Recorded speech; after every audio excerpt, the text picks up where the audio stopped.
반갑습니다. 요즘 교당에 초발심의 꽃향기가 가득합니다. 김동덕 예비교무가 미국에서 간사 생활을 마치고 귀국해서 교당에 자주 들려 이야기할 수 있는 시간이 많다 보니 초발심심의 고귀함을 많이 느끼게 됩니다. 김동덕 예비교무가 얼굴이 참 편안해 보입니다. 자신의 갈 길이 분명하기 때문입니다. 이야기를 나눌수록 마음이 크고 깊이가 있음을 느낍니다. 공익에 대한 믿음이 확실하고 서원에 대한 목표도 뚜렷합니다. 김동덕 예비교무를 대하면 불연 깊은 동지임을 확인할 수 있었습니다. 아름다운 서원을 가진 분들을 보면 그 맑은 기운으로 마음에 감동을 줍니다. 공익의 길을 가는 분들은 그 순수함에 저절로 고개를 숙여줍니다.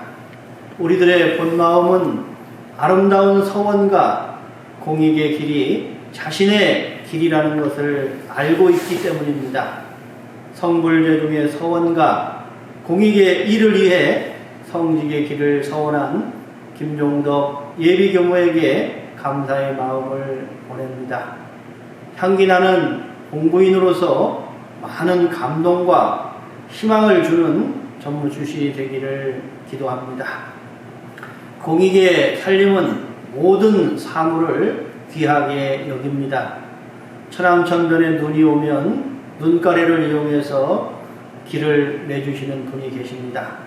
올해 몇 번 눈이 왔지만 천안천을 걸을 때마다 길을 내주신 그분에게 감사의 마음을 전하면서 길을 걸었습니다. 교당에도 매주 목요일이면 여러분들이 오셔서 대각전 청소를 말끔히 해주십니다. 그래서 또 기쁨입니다. 그리고 교당에 봉공의 일이 있으면 여러 교도님들이 묵묵히 협력하여 교당의 공공활동에 협력을 해주십니다. 이런 분들이 이 세상에 맑음을 선사해주는 분들입니다. 복 짓는 일은 마음이 열린 만큼만 할 수 있다고 했습니다. 공심이 있으신 분들을 보면 말없이 스스로 일을 한다는 것을 알았습니다. 주인의 마음으로 움직이면 모든 일들이 다 중요한 일들이 됩니다. 주인의 마음을 가지면 어떤 대가나 사심이 없습니다. 그분들은 일의 고귀함과 즐거움을 발견하신 것입니다. 오랫동안 원불교 봉공회를 이끌었던 강남교당 김혜전 교도님의 감상담을 들었습니다. 당시 봉공회장님은 새벽에 교당 100일 기도에 참여하고 계셨습니다. 그날도 새벽에 일어나 선소 운전을 하시면서 교당으로 향했던 것입니다. 겨울이기 때문에 아직 도로에 어둠이 가시지 않은 시간이었습니다. 그런데 앞에서 휜 종이가 팔랑팔랑거리면서 난리더랍니다. 그래서 그 종이를 차로 밟고 갈까 생각하다가 기도하고 봉공하는 사람이 항상 모든 것을 조심하고 공경하면서 살아가야지라는 마음으로 그 종이를 비껴갔습니다. 그런데 백밀러로 보니 거기에 사람이 있던 것을 발견하게 되었습니다. 까만 트레이닝복을 입고 조깅을 하는 사람이었는데 그 옷과 사람은 어두워서 보이지 않고 흰 운동화만 헐렁이는 종이로 보였던 것입니다. 순간 식은땀이 나면서 기도의 위력, 봉공의 공덕을 실감하였다고 합니다. 공익을 위해 기도하고 봉공하시는 분들은 모든 것을 귀하게 여기기 때문에 이렇게 진리의 가오가 있는 것입니다. 공심은 큰 마음이며 그 마음은 생명 살림이 목표인 것입니다. 대산종사님은 사람은 다 소천지이다 하시면서 천지에 하는 일과 사람의 하는 일이 그 도수는 같다고 말씀하셨습니다. 천지가 얼마나 큰지 아십니까? 그런데 천지를 볼 수 있는 것은 마음 눈이 열린 만큼만 보인다고 합니다. 큰 마음을 가지면 천지일이 생명살림이라는 공심을 가질 수 있습니다. 우리가 쉽게 공익심을 말하지만 공심 갖기가 그렇게 쉽지가 않습니다. 공익의 일을 하는 사람들에게 수고했다, 고맙다, 감사하다, 따뜻한 말 한마디 전하기가 힘든 상황입니다. 공심은 대중일에 몸이 따라주고 마음을 합해주는 것입니다. 공심을 가지고 일을 하시는 분들은 자기를 내세우지 않습니다. 그러나 천지는 그분에게 기쁨을 주고 그들의 자녀들에게 앞길을 열어주는 은혜를 주십니다. 타인의 생명을 위협하는 가짜 신념은 가짜 공심인 것입니다. 일반 시민의 상식을 벗어난 신념은 잘못된 신념인 것입니다. 세상의 많은 일들은 이익이 따르지 않으면 움직이기 쉽지 않습니다. 그러나 공심 있는 사람은 이익에 앞서서 생명을 우선시합니다. 그분들은 세상의 어려운 이들을 보면 측은지심으로 대하십니다. 측은지심은 공감 능력이라고 합니다. 상대의 마음을 읽어주고 알아줄 수 있는 그런 능력인 것입니다. 공익의 마음을 읽어주고 읽어내는 그런 마음의 힘이 필요합니다. 대중의 일에 협력하는 마음이 공심입니다. 자기의 마음이 들지 않는다 하더라도 협력해주는 마음이 공감 능력이며 거기서 더 좋은 방향으로 나아가게 역할을 하는 마음이 공익심인 것입니다. 대부분의 사람들은 자기가 공감하지 않으면 외면하거나 비판하거나 둘 중에 하나를 선택하는 것입니다. 선혜로 영도 보국장 9장의 대종사님은 대인은 천지살림과 합산하므로 넓고 크고 넉넉하고 활발스럽지만 소인들은 천지살림에서 자기 살림을 갈라내기 때문에 좁고 작고 여유가 없고 부자유한 것이다라고 하셨습니다. 천지 마음이 되어야 천지 살림이 되어집니다. 공감 능력은 덕의 마음입니다. 덕의 실천은 정신, 육신, 물질 그리고 몸과 입과 마음의 삼방면으로 활용이 됩니다. 각자의 능력과 원력으로 도우면 됩니다. 한 가지라도 정성껏 협력하는 마음이 덕의 마음이며 공익의 마음입니다. 천지는 어떻게 일을 할까 고민하고 연마한 적이 있습니다. 천지의 일은 현실에서 나타나기 때문에 현상을 관찰을 했습니다. 현상을 변화시키는 것은 천지의 일인데 무엇이 들어 변하고 어떻게 변화하는 것이냐입니다. 그런데 그냥 변화하는 것이 아니라 천지는 끝없이 세상 만물과 다른 만물과 교감하고 변한다는 것입니다. 계절과 교감하고 해와 달과 교감하면서 만물은 변화하는 것입니다. 초목들도 에너지를 교감합니다.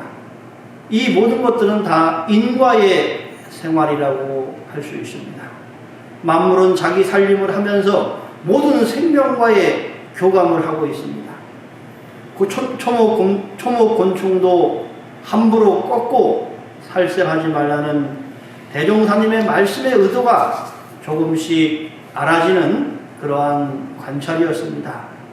눈을 떠서 보면 세상 만물은 헛되이 시간을 보내지 않는다는 것입니다. 날파리 하나도 자기 일을 하기 위해서 열심히 날개짓을 합니다. 저 개미들도 무언가 자기 일을 하기 위해서 부지런히 열심히 움직입니다. 초목도 계절에 순응하면서 천지의 일에 함께합니다. 만물은 자기 일을 하면서 천지 살림을 하고 있는 것입니다. 그래서 대산종사님은 각자의 직장에서 그 일에 최선을 다하면 그것이 천지행이다라고 말씀을 하셨습니다. 자신의 생활이 천지행인가 돌아봐야 될 것입니다. 자신의 일만 하는 행도 있고 공익의 마음으로 공익살림을 하는 행위 있고 무한한 생명살림을 하는 천지살림을 하는 그러한 부처님도 계십니다. 정성은 반복입니다. 적공도 반복입니다. 공익생활도 반복입니다. 그 반복된 힘으로 뭉친 힘을 대중을 위해서 사용하는 힘이 바로 큰 공심입니다. 그 뭉친 힘이 수양력이며 연구력이며 취사력일 것입니다. 그래서 그 3대력으로 큰 마음을 가지면 전체 공심을 가지고 살아간다고 말을 하는 것입니다. 그 마음은 천지 마음이 되어서 천지 살림을 하는 것입니다. 적공편 53장에 대산용사님께서 법문해 주셨습니다. 방도 빈방이라야 살림살이를 들여놓고 살 수 있듯이 우리의 마음도 텅 비어야 일체중생을 제도할 수 있나니라. 그러므로 일체중생을 다 포용하는 허공이 가장 크다 하겠으나 성인의 마음은 이 허공까지 다 포용함으로 더욱 크다고 할 수 있나니 성인의 위대한 점은 허공의 주인이 되어서 대자대비로 일체중생을 제도함이라 라고 말씀해 주셨습니다. 텅 빈 그 한마음을 알아야 천지의 힘을 얻고 공익살림이 가능하기 때문입니다. 그러나 최후 구경에 가서는 하나라는 그 마음까지도 놓고 잡음에 자유로워야 한다는 것입니다. 하늘은 맑은 마음이 있어서 순수합니다. 땅은 밝은 마음이 되어서 활기찹니다. 사람은 바른 마음이 되어야 천지의 조화를 활용할 수 있습니다. 천지는 말없이 공익살림을 합니다. 그러나 공익살림은 엄격합니다. 어느 하나도 그 엄격한 인가의 규칙을 벗어날 수 없기 때문입니다. 천지와 같이 상없는 공심이 바로 공익살림입니다. 잘 아는 할머니 교도에게 제가 우리 교도님 공심이 뭐라고 생각하세요? 하고 물으시니까 그 할머니 교도님이 자식 먹이려고 음식 만드는 마음으로 하는 것이요. 그래요. 그 마음으로 교당 일을 해야 복 받지. 저한테 그런 답을 해주십니다. 그 말을 들으니까 그것이 바로 천어다, 하늘의 말이다 라는 그런 생각을 했습니다. 어디 자식 먹이기 위해서 그 공들이는 마음에 요란함이 있겠습니까? 사심이 있겠습니까? 흐트러짐이 있겠습니까? 상없는 그 마음이 바로 은혜입니다. 그 마음이 바로 천지와 부모의 은혜와 위력인 것입니다. 천지는 공익살림이기 때문에 모두의 생명을 품어서 살려주시는 것입니다. 그래서 우리가 무엇인가를 간절히 염원하면 온 천지가 나서서 그 사람을 살리려고 기운이 들썩들썩한 것입니다. 그래서 모든 생명은 신비롭고 거룩한 것입니다. 우리 교도님들이 원만한 교당 이전을 위해 간절히 기도하고 계십니다. 우리의 기도가 간절할수록 천지의 기운이 응해질 것입니다. 10분이 기도하면 10분의 하늘이 열려서 위력이 나타나는 것이고 100분이 기도하시면 100분의 하늘이 응할 것입니다. 상없이 공익살림을 위해 기도하시는 모든 교도님과 공부인들에게 감사의 말씀을 드립니다. 낙원살림도 고해 생활도 결국은 자신의 몫입니다.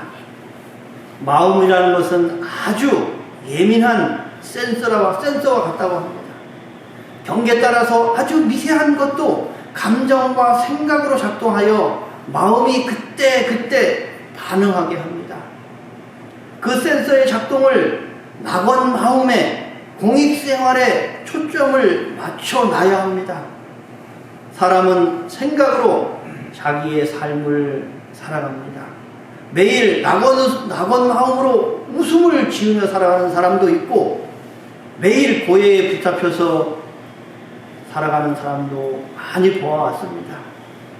환경에 의해서 길들여진 것은 환경이 바뀌면 없어집니다. 몸에서 얻은 즐거우면 몸이 변하면 없어지는 것입니다.